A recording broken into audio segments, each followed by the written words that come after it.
어제 주일 믿음 안에서 잘 보내셨습니까? 오늘 4월 25일 월요일 새벽 기도의 말씀 함께 묵상하겠습니다.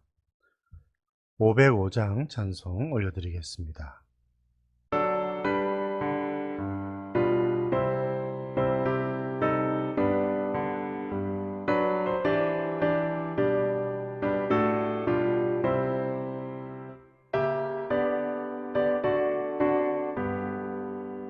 온 세상 위하여 나 복음 전하리. 온 백성 모두 나와서 주 말씀 들으라. 죄 중에 빠져서 헤매는 자들아, 주님의 음성 듣고서 너 구원받으라. 전하고 기도해 매일 증인 되리라. 세상 모든 사람 다 듣고 그 사랑 알도록.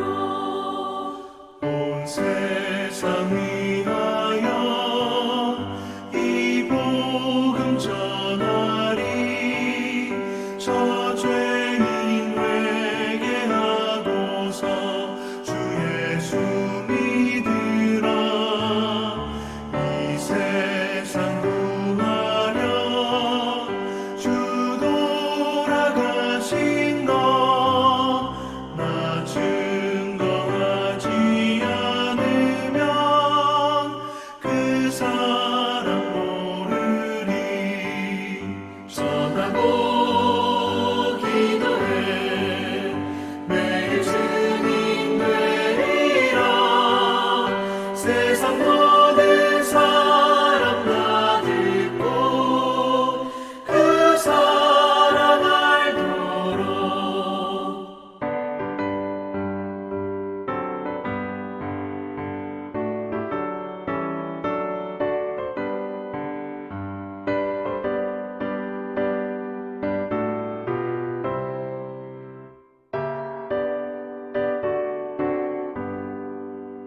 온 세상 위하여 주 은혜 임하니.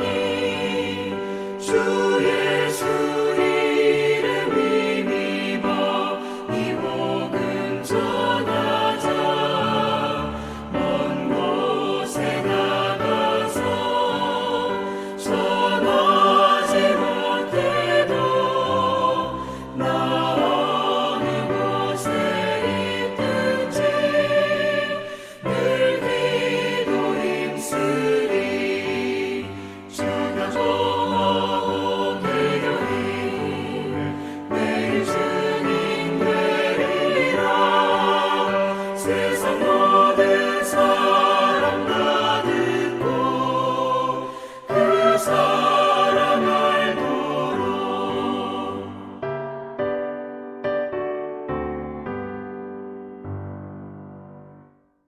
오늘 말씀은 사도행전 3장 11절에서 26절입니다. 사도행전 3장 11절에서 26절 말씀 함께 봉독하겠습니다. 나은 사람이 베드로와 요한을 붙잡으니 모든 백성이 크게 놀라며 달려나아가 솔로몬의 행각이라 불리우는 행각에 모이거늘 베드로가 이것을 보고 백성에게 말하되 이스라엘 사람들아, 이 일을 왜 놀랍게 여기느냐? 우리 개인의 권능과 경건으로 이 사람을 걷게 한 것처럼 왜 우리를 주목하느냐? 아브라함과 이삭과 야곱의 하나님, 곧 우리 조상의 하나님이 그의 종 예수를 영화롭게 하셨느니라. 너희가 그를 넘겨주고 빌라도가 놓아주기로 결의한 것을 너희가 그 앞에서 거부하였으니 너희가 거룩하고 의로운 일을 거부하고 도리어 살인한 사람을 놓아주기를 구하여 생명의 주를 죽였도다. 그러나 하나님이 죽은 자 가운데서 그를 살리셨으니 우리가 이 일의 증인이라. 그 이름을 믿음으로 그 이름이 너희가 보고 아는 이 사람을 성하게 하였나니 예수로 말미암아 난 믿음이 너희 모든 사람 앞에서 이같이 완전히 낫게 하였느니라. 형제들아, 너희가 알지 못하여서 그리하였으며 너희 관리들도 그리한 줄 아노라. 그러나 하나님이 모든 선지자의 입을 통하여 자기의 그리스도께서 고난받으실 일을 미리 알게 하신 것을 이와 같이 이루셨느니라. 그러므로 너희가 회개하고 돌이켜 너희 죄 없이 함을 받으라. 이같이 하면 새롭게 되는 날이 주 앞으로부터 이를 것이요 또 주께서 너희를 위하여 예정하신 그리스도 곧 예수를 보내시리니 하나님이 영원 전부터 거룩한 선지자들의 입을 통하여 말씀하신 바 만물을 회복하실 때까지는 하늘이 마땅히 그를 받아두리라. 모세가 말하되 주 하나님이 너희를 위하여 너희 형제 가운데서 나 같은 선지자 하나를 세울 것이니 너희가 무엇이든지 그의 모든 말을 들을 것이라. 누구든지 그 선지자의 말을 듣지 아니하는 자는 백성 중에서 멸망받으리라 하였고 또한 사무엘 때부터 이어 말한 모든 선지자도 이때를 가리켜 말하였느니라. 너희는 선지자들의 자손이요 또 하나님이 너희 조상과 더불어 세우신 언약의 자손이라. 아브라함에게 이르시기를 땅 위의 모든 족속이 너의 씨로 말미암아 복을 받으리라 하셨으니 하나님이 그 종을 세워 복 주시려고 너희에게 먼저 보내사 너희로 하여금 돌이켜 각각 그 악함을 버리게 하셨느니라. 오늘 말씀은 베드로와 요한이 성전 미문에 앉아 있는 나면서부터 앉아 있었던 안전뱅이를 일으켜 세운 놀라운 기적을 베풀고 난 다음에 일어난 일을 우리들에게 소개를 하고 있습니다. 여러분, 놀랄 만한 일이지 않습니까? 모든 사람들이 이 사람이 태어나면서부터 걷지 못하는 사람이었다는 것을 알고 있었습니다. 그런데 그가 어느 날 갑자기 뛰기 시작을 하는데, 여러분, 이것은 기적이 아닐 수가 없죠. 모든 사람들이 다 놀랐습니다. 그리고는 이 사람을 걷게 한 베드로와 요한을 주목하였습니다. 오늘 11절에 나은 사람이 베드로와 요한을 붙잡고 모든 백성이 크게 놀라면서 그렇게 모였습니다. 사람들이 베드로와 요한에게 주목하지 않을 수가 없지요. 그런데 이것은 베드로와 요한에게는 하나의 위기였지요. 자신들이 걸려 넘어질 수도 있었습니다. 무슨 말인가 하니까 사람들이 자기들에게 주목을 하고 마치 자신들이 그런 기적을 행하는 사람인 것처럼 그렇게 생각할 수도 있고 사실은 그 속는 거지요. 그렇게 속을 수도 있었습니다. 사람들이 주목하고 박수치고 또 그렇게 높여주니까요.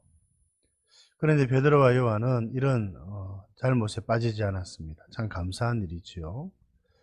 베드로와 요한은 이 일을 계기로 해서 예수님을 증거하고 예수님의 부활을 증거하는 기회로 삼았습니다. 여러분, 이 베드로와 요한의 태도는 우리가 참 본받아야 되지요. 오늘 우리가 교회 일을 하면서도 마찬가지입니다. 여러분, 베드로와 요한, 특별히 앞서도 어제도 제가 말씀드리긴 했습니다만 베드로가 설교했기 때문에 그 유대인들이 회개하고, 여러분, 그런 것이 아니지요. 하나님의 말씀이 성령님께서 말씀을 통해서 그들에게 역사를 하신 것입니다. 지금 베드로와 요한의 능력으로 이 안전병이를 이렇게 세운 것이 아닙니다. 그것은 예수님의 이름의 권능, 예수님의 살아계시는 능력, 예수님의 능력과 권능으로 이 기적이 일어난 것이지요. 그런데 우리가 자칫 잘못하면 교회 일을 하고 하나님을 섬길 때에 마치 자기가 그런 일을 한 것처럼 착각하기가 쉽습니다. 그렇게 해서 넘어지는 사람들이 참 많습니다. 하나님께서 그에게 은혜를 베풀어 주셔서 그를 통해서 많은 일들을 하십니다. 그런데 결국에는 그 사람이 그것이 마치 자기가 한 일처럼, 자신의 능력으로 이루어진 일처럼 생각을 해서 교만하게 되고, 그렇게 스스로 높아져서 여러분 어려운 일들을 당하고 믿음에서 떠나기도 하고 이런 안타까운 일들이 종종 일어나지요. 사랑하는 성도 여러분, 우리는 이런 어리석은 자가 되어서는 안 됩니다. 베드로와 요한처럼 사람들이 자기를 주목하여 보고 자기를 높이려고 할 때 예수님을 높이고 자신의 자신됨을 잊지 않고 예수님이 하신 일이라고 적극적으로 예수님께 영광을 올려드리는 저와 여러분들 되실 수 있기를 바랍니다. 만일에 그러지 않으면 우리가 이 교만의 굴레에 빠져버리면 참 우리가 어려운 일도 당하고 이거 난감한 상황들을 많이 만나게 되는 것이죠. 이런 점에서 베드로와 요한은 참 지혜롭고 참 은혜 가운데 있었던 자임에 틀림이 없습니다. 둘째로 베드로와 요한은 이 기적을 통해서 예수님을 증거했습니다. 예수님의 부활, 특별히 지금 당시의 사람들은 예수님이 죽으셨다. 거기까지만 알고 있었지요. 예수님이 죽으신 것이 아니라 살아계신다. 우리가 지금 다른 사람의 이름으로 이 사람을 이렇게 세운 것이 아니라 예수님의 이름으로 이렇게 세웠지 않느냐. 예수님은 부활하셔서 지금도 살아계시고 하나님의 권능으로 우리와 함께 하신다. 베드로와 요한이 증거하고 이야기하고 선포한 내용은 바로 이것이죠. 예수님의 부활입니다. 예수님이 죽은 것이 아니라 다시 살아나셨다는 사실을 증거하였습니다. 여러분, 이 일이 오늘 우리들에게 맡겨졌지요. 어제도 말씀드리긴 했습니다만 우리가 예수님의 부활을 증거해야 됩니다. 그러면 예수님의 이름으로 일어난 일들을 우리가 보여주어야 합니다. 지금은 이 안전병이가 일어난 것이 예수님의 이름으로 이루어진 것입니다. 오늘 우리들이 기대하는 것은 무엇입니까? 어제도 말씀드린 것처럼 회개하는 자가 되고 서로 교제하고 하나를 이루고 서로 섬기고 도와주는 것. 여러분, 이것이 예수님의 이름으로 이루어진다는 것. 이것은 예수님이 살아계신다는 증거이지 않습니까? 자기를 부인하고 자기 십자가를 지고 주님을 따르는 것. 회개하는 자가 되는 것. 이게 쉬운 일이 아닙니다. 부활의 권능입니다. 예수님께서 살아계셔서 역사하시는 일 중에 하나라는 것이죠. 여러분, 오늘 교회가 예수님이 분명히 살아계신다는 사실을 보여주고 드러내고 예수님의 부활을 증거하며 살아가야 합니다. 그런 교회, 그런 성도 되실 수 있기를 우리 주님의 이름으로 축복드립니다. 하나님 아버지, 오늘도 귀한 말씀 주셔서 감사합니다. 저희들 교만하지 않도록 도와주시고 주의 일들을 감당할 때 마치 내가 그렇게 한 것처럼 착각하지 않도록 도와주시고 주의 은혜로 주의 능력으로 모든 일들을 감당한 줄 알고 주님께 영광을 돌리며 겸손히 섬기는 저희들 되게 하여 주시옵소서. 예수님이 살아계신다는 사실을 증거하며 전하는 저희들 되게 하여 주시고 예수님의 이름의 권능으로 이루어지는 일들 있게 하여 주시고 특별히 우리가 회개하고 하나를 이루고 서로 교제하며 도와주는 이 모든 일들 예수님의 이름으로 예수님의 능력으로 이 일들을 이루어서 예수님이 과연 우리 가운데 죽지 않고 살아계신다는 증거들을 보여주고 사람들을 주께로 인도하는 저희들 되게 하여 주옵소서. 무슬림을 위한 기도 가운데에도 하나님께서 함께 하여 주시고 주의 은혜로 이슬람 지역에도 무슬림들에게도 복음이 잘 전거되어질 수 있도록 도와주옵소서. 오늘 하루도 주님께 의탁드리었고 구주 예수님 이름으로 기도드립니다. 아멘.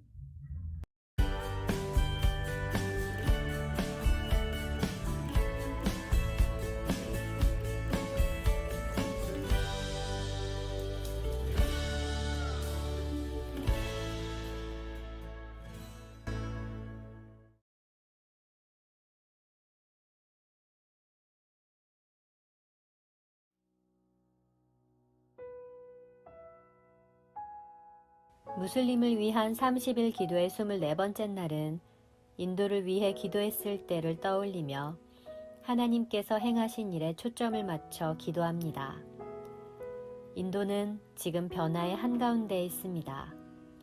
특히 인도 내에서 비주류이며 소외받는 사람들인 무슬림에게도 복음이 선포되고 그들에게도 예수 그리스도로 인한 큰 변화가 일어나고 있습니다. 인도의 무슬림에게 더 많은 기독교인들이 다가가고 예수님의 마음으로 따뜻한 사랑을 보여주므로 그들이 예수님께 나아오는 일이 계속해서 일어나도록 기도합시다. 무슬림을 위한 30일 기도 책자의 초판은 1992년 인도에서 제작되었습니다. 그 이후 공식 통계에 의하면 인도의 기독교인 인구가 2.5%에 정체되어 있지만 비정부 주도의 조사에 의하면 상당히 성장하고 있는 것으로 나타났습니다. 확실한 것은 인도에서 진행되는 대부분의 기독교 사역들은 인도 교회가 주도하고 있고 반면 외국인에 의한 사역들은 정부의 적대적인 방침으로 인해 점차 감소하고 있다는 것입니다. 일부 연구자들이 보고에 따르면 인도의 기독교인 인구는 4%에 가깝다고 보고합니다. 여전히 소수이긴 하지만 세계에서 두 번째로 인구가 많은 국가이기 때문에 인도는 기독교인 인구가 가장 많은 상위 25개국 안에 속할 정도입니다. 이슬람은 인도에서 두 번째로 큰 종교로 전체 인구의 15%를 차지합니다. 무슬림은 약 2억 명이며 이는 세계에서 두 번째로 무슬림이 많은 수치입니다. 인도 기독교인들은 지난해 코로나19가 지역사회를 휩쓸고 가면서 엄청난 도전과 막대한 손실을 겪었습니다. 북동부 인도에 있는 한 목회자는 그들 주변의 힘겨운 삶을 살아가는 벵골족 무슬림을 섬길 수 있는 새로운 방법을 모색하여 범유행 기간 동안 그의 팀이 어떻게 사역했는지를 설명했습니다. 락다운으로 인해 일반적인 사역들이 좌절되었을 때에 고향 마을로 피난 온 수천 명의 사람에게 음식 및 숙소 지원 사역을 진행한 것입니다. 그 섬김에 대한 결과로 벵골에서 가장 도전적인 무슬림 종족들 가운데 기독교 공동체가 생겨나고 새로운 신자들이 세례를 받게 되었습니다. 그리고 지금은 미전도 종족들이 그 어느 때보다 훨씬 더 많이 복음에 열려 있다고 보고되고 있습니다. 기도 제목: 힌두교도와 무슬림들 간의 지속적인 갈등이 여러 발전을 맞고 있습니다.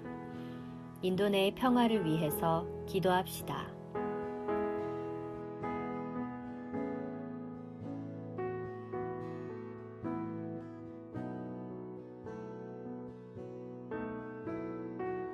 아직도 미전도 종족으로 있는 인도 내의 많은 무슬림들이 복음을 들을 기회를 얻고 예수님의 메시지에 마음을 열 수 있도록 기도합시다.